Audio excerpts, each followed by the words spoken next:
Assalamualaikum warahmatullahi wabarakatuh. Selamat pagi untuk kamu yang sedang menyaksikan video pembelajaran ini. Kembali lagi ke channel YouTube Junaidi Fayad. Kali ini kita akan membahas pembelajaran 1 subtema 2 dari tema 7. Di mana materi-materi yang ada kita akan bahas seperti yang kita lihat di sini ya. Ada 3 materi. Yang pertama adalah menemukan informasi dari teks. Kemudian yang kedua, peristiwa proklamasi kemerdekaan Indonesia. Dan yang materi ketiga adalah kalor mengubah suhu benda. 3 materi ini akan kita bahas tuntas pada pembelajaran kita saat ini. Oleh karenanya, untuk kamu yang sedang menyaksikan video ini, cermati video pembelajaran ini dengan baik agar kamu mudah dalam memahami ketiga materi tersebut dengan sempurna. Yuk sama-sama kita akan bahas atau kita bahas materi-materi tersebut dengan baik. Materi pertama adalah menemukan informasi dari teks. Materi ini bersumberkan kepada muatan bahasa Indonesia dengan kompetensi dasar 3.5 dan 4.5. Di mana kalau kita menemukan informasi dari teks, kita harus melakukan beberapa hal ya. Pertama, kita dapat menemukan informasi dari teks yaitu dengan membaca cermat. Jadi kalau kita mau menemukan informasi dari teks, maka kita harus melakukan yang namanya membaca. Nah, bacanya pun harus dengan melakukan secara cermat, dengan seksama. Ini bagian atau poin pertama yang harus kita lakukan untuk menemukan informasi. Yang kedua, dengan membaca cermat, kita dapat menemukan informasi penting dan gagasan pokok dalam setiap paragraf.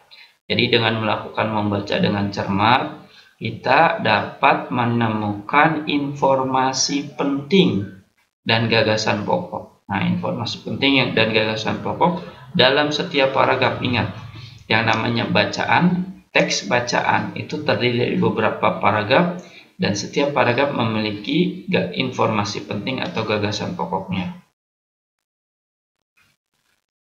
Poin yang ketiga yang harus diperhatikan adalah untuk mempermudah nah ini cuma sekali ya harusnya ya. Untuk mempermudah mencari informasi penting dalam suatu bacaan dapat juga dengan membuat pertanyaan dengan unsur 5W plus 1H. Jadi selain kita membaca dengan cermat, kita juga usahakan membuat pertanyaan-pertanyaan dengan memiliki unsur 5W plus 1H. Beberapa kali dalam pembelajaran bahasa Indonesia disebut-sebut dengan 5W plus 1H. Mudah-mudahan kamu sudah paham ya 5W plus 1H itu. Kalau tidak paham, saya akan mengulang kembali. 5W plus 1H itu terdiri dari what, where, when, who, dan how. Di mana pertanyaan-pertanyaan kita dapat buat berawal dengan kata siapa, apa, mengapa, bagaimana, kapan, dan lain-lain. Setelah kita membuat pertanyaan, kemudian kita jawab dan kita garis bawahi kalimat yang berkaitan dengan pertanyaan yang telah kita buat. Jadi dua cara ini adalah cara untuk kita menemukan informasi dari teks. Membaca dengan cermat dan membuat pertanyaan dengan unsur 5W plus 1H.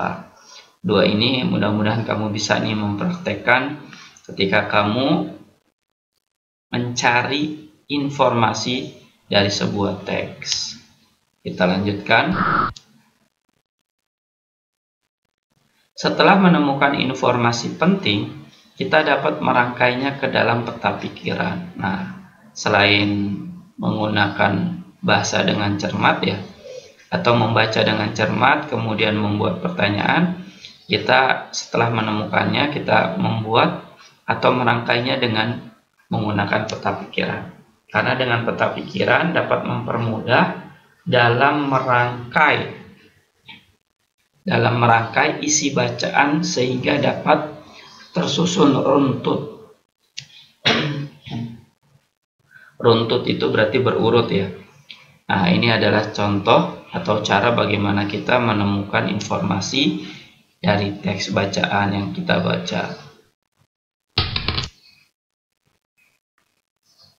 Berlanjut ke materi selanjutnya, yaitu materi kedua, peristiwa proklamasi kemerdekaan Indonesia. Nah, peristiwa proklamasi kemerdekaan Indonesia ini adalah materi kedua yang bersumberkan kepada muatan ilmu pengetahuan sosial dengan kompetensi dasar 3.4 dan 4.4. Sebelumnya mungkin kita sudah tahu ya, yang namanya proklamasi kemerdekaan Indonesia itu terjadi pada tanggal berapa, bulan apa, dan tahun berapa. Namun dari informasi-informasi yang kita terima di sini, kita bahas tentang informasi yang telah dilakukan oleh bangsa Indonesia. Tanggal 17 Agustus 1945 pagi, rakyat dan para pemuda berkumpul di kediaman Insinyur Soekarno di Jalan Pegangsaan Timur nomor 56, Jakarta. Sekitar pukul 10. Jadi ini 17 Agustus itu kalau nggak salah hari Jumat. Sekitar pukul 10, naskah proklamasi yang telah diketik Sayuti Melik kemudian dibacakan oleh Insinyur Soekarno didampingi oleh Dr. Andes Muhammad Hatta.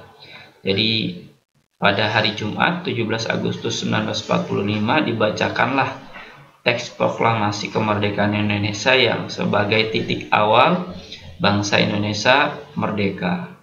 Nah, adapun teks yang dibacakan oleh Insinyur Soekarno seperti yang kita lihat di bawah ini ya, ini adalah teks proklamasi yang sudah modern ya. Nah, kalau teks yang sebenarnya sih masih belum rapi ya, tapi kalau ini kan yang saya ketik jadi udah rapi. Proklamasi. Nah, kalau kita baca teks proklamasinya, kami bangsa Indonesia dengan ini menyatakan. Nah, ejaannya pun menggunakan ejaan lama, menjatakan. Nah, tapi membacanya dengan menyatakan kemerdekaan Indonesia. Hal-hal yang mengenai pemindahan kekuasaan dan lain-lain diselenggarakan dengan cara seksama dan dalam tempo yang sesingkat-singkatnya. Jakarta, hari 17 bulan 8 tahun 45, atas nama bangsa Indonesia, Soekarno-Hatta. Nah, ini adalah contoh dari teks proklamasi yang dibacakan oleh Insinyur Soekarno dengan didampingi oleh Muhammad Hatta. Salah satu bentuk titik awal Indonesia merdeka, di mana Indonesia memulai dengan berawal dari titik nol. Kita lanjutkan. Setelah pembacaan naskah proklamasi, bendera merah putih dikibarkan oleh Latif Hendradiningrat, S. Suhud, dan Trimurti. Jadi yang mengibarkan ada dua orang, Latif Hendradiningrat dan Trimurti, dengan diiringi lagu Indonesia Raya ciptaan W.R. Supratman. Bendera merah putih tersebut dijahit oleh Ibu Fatmawati yang merupakan istri Insinyur Soekarno.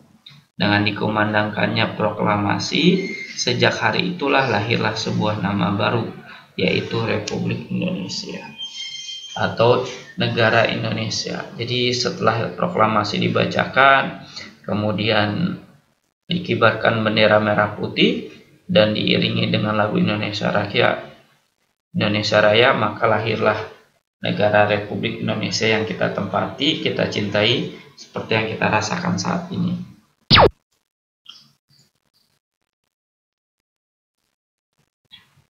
Kemudian ke materi yang selanjutnya, yang terakhir, kalor mengubah suhu benda. Materi ini adalah materi bermuatan ilmu pengetahuan alam dengan kompetensi dasar 3.7 dan 4.7. Dimana kalau kita bahas kalor berarti bahas panas ya. Panas mengubah suhu benda. Kalor merupakan energi panas yang dimiliki suatu benda. Kalor yang dimiliki suatu benda dapat berubah-ubah, karena kalor dapat berpindah dari suhu tinggi menuju suhu rendah. Jadi yang namanya kalor itu sama halnya seperti air. Dia akan mengalir dari suhu tempat yang tinggi ke tempat yang rendah. Begitu juga dengan kalor, berpindah dari suhu yang tinggi menuju suhu yang rendah. Contohnya apa? Contoh dari kalor mengubah suhu benda adalah ketika kita melakukan percampuran air antara air dingin dengan air panas, maka akan menghasilkan air yang panas tadi menghasilkan air hangat. Jadi kalor yang berpindah, panas yang tadinya airnya panas berubah menjadi air hangat karena dia mengalir ke air yang dingin, berubahlah menjadi atau menghasilkan air hangat. Ini contoh dalam kehidupan sehari-hari yang sering kadang-kadang kita lakukan di rumah nih. Oleh karena itu sebenarnya kamu bisa memberikan contoh-contoh yang lain selain contoh yang dapat saya berikan. Selain contoh ini ya, contoh percampuran air. Karena banyak contoh-contoh yang kita bisa buat secara tidak sengaja kita lakukan di rumah untuk materi yang ketiga ini.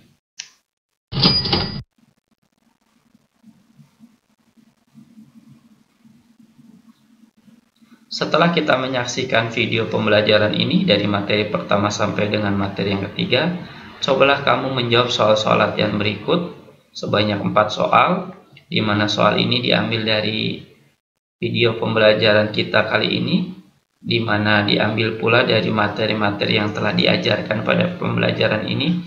Jawablah pertanyaan ini dengan jawaban hasil karya kamu sendiri, dengan jawaban tanpa meminta dan menerima bantuan dari orang lain. Selamat mengerjakan soal ini dengan baik, sesuai dengan pertanyaannya, dengan jawaban yang benar dan tepat. Demikianlah pembahasan pembelajaran 1 subtema 2 dari tema 7 yang dapat saya berikan. Semoga menambah ilmu pengetahuan dan wawasan kamu dalam memahami pembelajaran 1 ini dengan baik. Terima kasih sudah menyaksikan video saya. Wassalamualaikum warahmatullahi wabarakatuh.